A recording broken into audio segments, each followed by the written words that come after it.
Assalamualaikum warahmatullahi wabarakatuh. Di sini kami akan menjelaskan mengenai efisiensi, alokasi, dan distribusi pendapatan.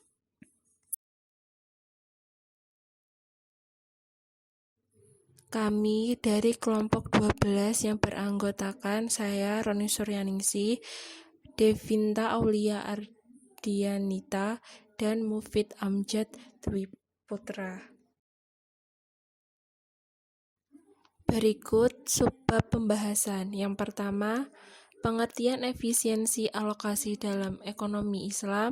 Yang kedua, pengertian distribusi pendapatan dalam ekonomi Islam. Yang ketiga, penerapan efisiensi dan distribusi pendapatan dalam ekonomi Islam. Yang pertama, saya akan membahas mengenai pengertian efisiensi alokasi dalam ekonomi Islam. Dasar pasar persaingan sempurna dikatakan efisien jika telah memaksimalkan output dan input yang sebanding. Kondisi alokasi yang efisien di mana tidak dapat lagi suatu individu mendapat utility-nya terhadap suatu barang atau better off tanpa membuat utility individu lainnya dirugikan. Menurut Adi Warman Karim, konsep efisiensi alokasi telah terlebih dahulu dirumuskan dalam ekonomi Islam.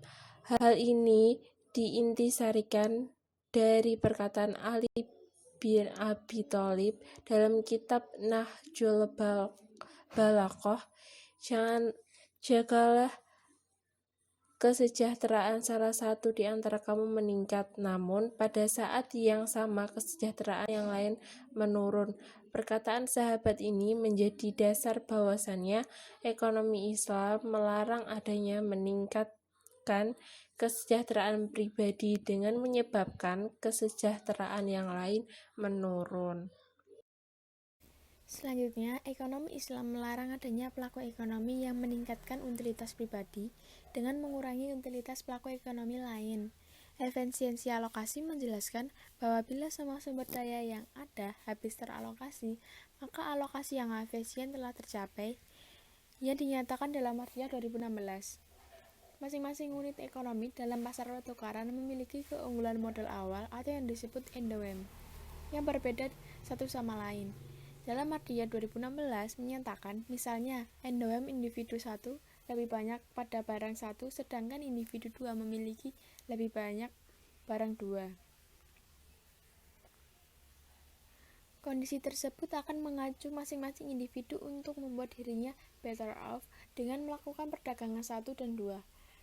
Pertukaran tersebut akan berakhir pada kondisi alokasi yang efisien, di mana tidak dapat lagi suatu individu menambah utility-nya terhadap suatu barang yang better off tanpa membuat utility individu lainnya dirugikan, yang tercakup dalam Karim 2003 pada halaman 305.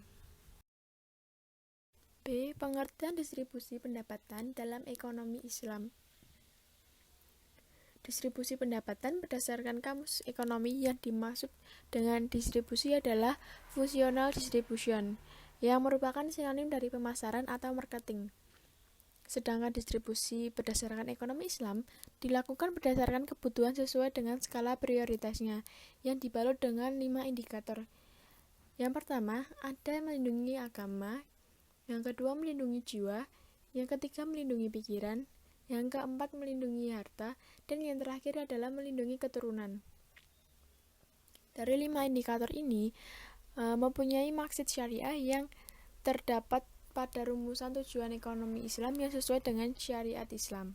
Apabila menganut pada maksud syariah yang dijadikan sebagai landasan tujuan perekonomian, maka keberhasilan perekonomian sejarah akan tercapai. Di samping itu, berkaitan dengan ekonomi kapitalis yang memiliki tujuan untuk memaksimalkan keuntungan yang sebanyak-banyaknya dan menghindari terjadinya kerugian. Walaupun demikian, sistem ekonomi kapitalis tidak semuanya buruk, seperti halnya pada kebebasan dalam meningkatkan produksi dan juga profit motif. Kelemahan pada ekonomi kapitalis adalah terjadinya ketidakmerataan kekayaan sehingga tidak selaras dalam memaksimalkan profit dan mengakibatkan krisis modal, materialisis, serta mengesampingkan kesejahteraan dalam aktivitasnya. Maka dari itu, untuk mengatasi kelemahan yang terjadi pada sistem ekonomi kapitalis yang melaksanakan kegiatan perekonomian tidak sesuai dengan apa yang seharusnya tidak untuk dilaksanakan. C. Konsep moral Islam dalam efisiensi alokasi dan distribusi pendapatan. Secara umum, Islam mengarahkan mekanisme berbasis moral spiritual dalam pemeliharaan keadilan sosial pada setiap aktivitas ekonomi. Latar belakangnya karena ketidakseimbangan distribusi kekayaan adalah hal yang mendasari hampir semua konflik individu maupun sosial. Upaya pencapaian manusia akan kebahagiaan membimbing manusia untuk menerapkan keadilan ekonomi yang dapat menyudahi kesengsaraan di muka bumi ini. Hal tersebut akan sulit dicapai tanpa adanya keyakinan pada prinsip moral dan sekaligus kedisiplinan dalam mengimplementasikan konsep moral tersebut. Secara terminologis, berarti spesialisasi seorang terhadap suatu benda yang memungkinkannya untuk melakukan tindakan hukum sesuai dengan keinginannya atas benda tersebut, selama tidak ada halangan syara' atau selama orang lain tidak terhalangi untuk melakukan tindakan hukum atas benda tersebut. Pemanfaatan untuk kepentingan umat dan agama Islam harus lebih diutamakan, karena setiap milik individu dapat pula digunakan untuk kepentingan umum secara tidak langsung.